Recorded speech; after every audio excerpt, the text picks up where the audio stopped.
سلامونه هیله در شب از ژوند په خیر وي ویډیو ټول چې وګورئ بیا مو سر په خلاصیږي چې موږ پر کومو موضوعاتو غږیږو کله کله دوستانو ویډیو لږ کتلی بیا سر نه خلاصوي کمنټ یې کړی بیخي پوه سوي نه وي چې اوس ما څه ویلي او زما خبرو کمنټ ډېر پاک سره کوي په هر حال دغه د نبی کریم صلی الله علیه وسلم یو حدیث قدسي دی چې د دربارو والا خانقاه والا د پیرانو خلیفګانو مریدان خپل په ګټه استعمالوي او نور خلک په وایي چې ګواکې تاسو نعوذ بالله له الله سره دښمني کوي هغه حدیث قدسي چې په بخاري شریف کې نقل شوی دی له ابو هريره څخه نقل دی هغه نبی کریم صلی الله علیه وسلم وایي چې الله جل جلاله ویل من عاد لي وليا فقد اذنته بالحرب دا حدیث غټ حدیث دی دلته زه انځور ایږدم بیا ژباړه زه په دغه کې درته ایږدم په کمنټ کې نبی کریم صلی الله علیه وسلم وایي چې الله جل جلاله ویل چې څوک چې زما له ولي زما له دوست سره دښمني کوي هغوی ته ما د جګړې اعلان کړی دی موږ خو د الله دوستان تاسو ته معرفي کوو د الله ولیان تاسو ته معرفي کوو چې د الله ولی دی څوک ولی چاته ویل کیږي هغه څوک چې پرهیزګاره وي متقي وي متقي چاته ویل کیږي هغه څوک چې له ټولو ګناهونو پاک وي غټ ګناهونه کوچني ګناهونه له ټولو پاک وي ان چې یو ذره د ګناهونو وي چې دی یو شک و شبهه په یو څه کې د ګناه وي له هغه څخه ځان ساتي هغه د الله دوستان دي ولیان دي موږ هغه درته معرفي کوو موږ د قرآن او د حدیثو له اړخه څخه دا کسان درته معرفي کوو خو د خانقاه والا د پیران دا بد بلا وي دوی د حدیث داسې بیانوي چې ګویا کې نعوذ بالله موږ د خدای په ولیانو کار لرو له هغوی سره دښمني کوو او دا نو بیا الله پاک بیا موږ خرابوي په داسې حال کې چې دوی خپله د الله دښمنان دي دغه دربارو والا خپل د الله تعالی دشمنان دي دوی خپل چې عالم وی د الله تعالی له کتاب د نبی کریم صلی الله علیه وسلم له احادیثو د امامانو له هغو اقوالو غږیږي چې له قرآن او له حدیث سره په ټکر کې نه وي پر دې باندې د وهابیت ټاپوي وای دا وهابي دی اصل کې الله تعالی د جګړې اعلان دغسې کسان ته کړی دی چې پر داسې پاکو سپېڅلو عالمانو باندې ټاپل لګوي تور لګوي بهتان پر وایي د الله جل جلاله د دین خدمتګارانو باندې ټاپه لګوي بیخي د الله پاک له دین څخه باسي یعنې بیخي داسې کوي چې ولس ته یې ښیي چې د دې کس مرګ روا دی اصلي کې خو دغه دربارو والا د الله تعالی له ولیانو سره دښمني کوي ولس د الله تعالی له لارې اړوي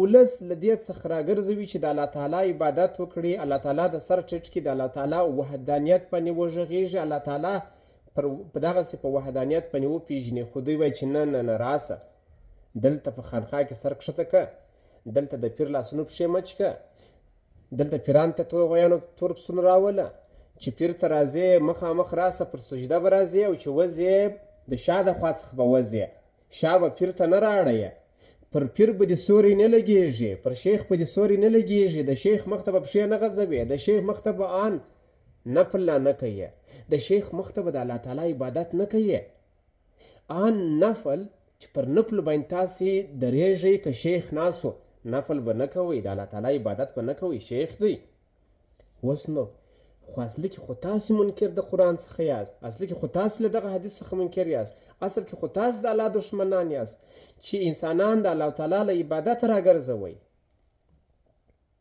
ولیان هغه کسان دي چې هغوی له الله تعالی څخه بیریږي له چاته تمه نه کوي له چا څخه څه نه غواړي پر هغوی باندې درد و غم و تکلیف نه راځي که پر راځي یوازې الله ته صبر کوي له الله سره کاروبار وي له چا څخه د هیڅ شي تمه نه لري له چا څخه تور چرګان پسونه غویان نه غواړي څوک نه تیر باسي چاته درواغ نه وایي چاته داسې ځان نه معرفي کوي چې زه غیب وینم په غیب باندې خبر یم په تا تعویض شوی دی په تا یو چا کوډې کړي دي په فلانکي زیارت کې تعویضونه دي په تا سوي دي ستا تر بالښت لاندې په تا تعویضونه سوي پراته دي ستاسې د کور په فلانکي ځای کې په تا تعویض سوی دی په تا تعویضونه سوي دي ستاسې چرګ ته یې ورکړي دي 100 رقمه درواغ زه پیرانیان لرم ما ته پیرانیان معلومات راکوي ما جنیاتو پیرانیان تسخیر کړي او مستخر کړي مې دي هغوی مې کنټرول کړي دي هغوی ما ته معلومات راکوي زه شاپیرۍ لرم زما پیرانیان ما استولي چې ما ته معلومات راکړي زه کرامت لرم زه مکې شریفې ته هر مازدیګر او هر ماپښین لمونځ رسوم هلته لمونځ کوم 100 نور درواغ، فریب، چام، دوکه، مردارخورګي ټوله دوی کوي او بیا دوی راولاړېږي خپله دا وایي چې زه ولي یم. تاسو په دا څونه ولیان چې تېر سوي دي چې تاسو وایاست چې ولیان دي، یو څوک راوښیاست چې ودې ویلي چې زه ولي یم. ولي خو پټ څوک نه په خبرېږي، ولیان خو پټ وي. بیا ولیان دونه چاغ چاغ نه وي لکه دوی. دا ریوڅټ داسې یي، دا ولیان داسې نه یي. ولیان د الله تعالی په محبت کې ډنګر سوي وي. هغوی د الله تعالی په محبت کې دنیا پرېښي وي. هغوی د الله جل جلاله په عبادت کې هغوی ځان، نفس، خواهشات هر څه کنټرول کړي وي. هغوی داسې نه وي لکه تاسې. هغوی خپل نفسونه کنټرول کړي دي. هغوی 6 8 10 ودونه نه کوي. هغوی داسې نه دي کړي چې 2 لکه 2 وکه 3 لکه 2 وکه 5 لکه 1 وکه. هغوی داسې نه دي کړي. هغوی داسې نه دي کړي چې څوک په تعویزو، په څاښتو، په دمه، په چوب باندې تېر باسي. هغوی په دربارونو کې دا کارونه نه دي کړي. اصلي کې تاسو د ولیانو دشمنان یاست. اصل کې تاسو د عالمانو دشمنان یاست. اصل کې تاسو د الله دشمنان یاست. اصل کې د الله جګړه، د الله جل جلاله جګړه تاسو غوندې کسانو سره ده چې تاسو له عالمانو سره دښمني کوئ، له ښو کسانو سره دښمني کوئ، درواغ وایاست، غلا کوئ، بهتان وایاست، د غیبو نسبت ځان ته کوئ، د الله تعالی صفتونه نعوذ بالله ځان ته منسوبوئ. اصل کې تاسو د دین دشمنان یاست، د الله دشمنان یاست، د همدې ولس دشمنان یاست. په زور د الله جل جلاله چې څونه یاست ټوله به رسوا کوم، یو به م نه پاتېږئ. ټوله رسوا کوم. د ټولو څخه اصلي نقاب او دا شان لرې کوم، هغه ستاسو سمت څهره ولس ته ښیم چې دغه دی. تاسو د دې ولس د شتمنۍ دشمنان یاست، د هغوی د عقلو، د هغوی د تفکر دشمنان یاست چې هغوی ته وایاست چې د عقل څه به کار نه اخلي. بس چې زه څه درته وایم بس همدا لار ده، بس الله ته به رسېږي، زما پښې به مچوي او الله ته رسېږي. او تاسو د هغوی د ناموس دشمنان یاست. زه پر سلو پر دغه سپیرانو، خانقاه والا او دربارو والا باندې زه ثبوت لرم چې هغوی ته ښځې راسي چې یوه ښځه یوه نجلۍ یې خوښه سي، به راوړ مور پلار ته وایي چې یا به یې راکوئ که یې نه راکوئ، بیا پیرانیان ورله کوم، پیرانیان به یې بیا خرابوي و، مرض به پر کښېنوم و، کوم اشاره درته وکړله ایره به سی و، ژوند به م تباه سي. هغه خواران خو قرآن یې نه یې زده، حدیث یې نه یې زده، مسلمانۍ باندې سر نه خلاصېږي. بس فکر وکړي چې دا خو نو هغسې که راته لیونۍ سوه نو دا خو هغسې ته کاره وځي. راسه دغه پیر بابا و، سید بابا و، احمد بابا و، دغه پلانکي بابا ته یې به راورکړمه. ستاسې نو باره میلې و، منظرې و، چړچې دي، نوي نوي نجونې، نوي نوي ودونه دي، نوي نوي کیسې دي. یو یو به رسوا کوم. ډېر مې په لاین کې دي، یو یو رسوا کوم چې چا څونه ودونه او څه رقم یې کړي دي. دا چې زار واخواین چې راتلونکی نوبت ستا دی، دا یو نه دی، دا ډېر دی. هغوی په ځان پوهېږي چې زه څوک ښیم. یو هم زه نه پرېږدم. یو بل جالبه خبر دا ده چې دوستانو تل تاسې ټولې ویډیوې ګورئ، بیا په نورو ویډیو کې زه نور معلومات درته راغونډوم. ډېر کله دا ویل کېږي چې مدرسه اصلي کې د دې مدرسه د ځای دی چې ګواکې د دې ولس دښمني پر غاړه اخیستې ده. یا په بل اصطلاح مدرسه داسې ده چې افغانستان د مدرسې څخه خراب شوی دی. دا خبره چې هر څوک کوي، که په سیاسي برخه کې وي که په ټولنیزه کې، مطلق غلطه ده. ځکه چې مدرسه د علم او د زده کړې د قرآن کریم د زده کړې مرکز دی. هغه د احادیثو د زده کړې مرکزونه دي.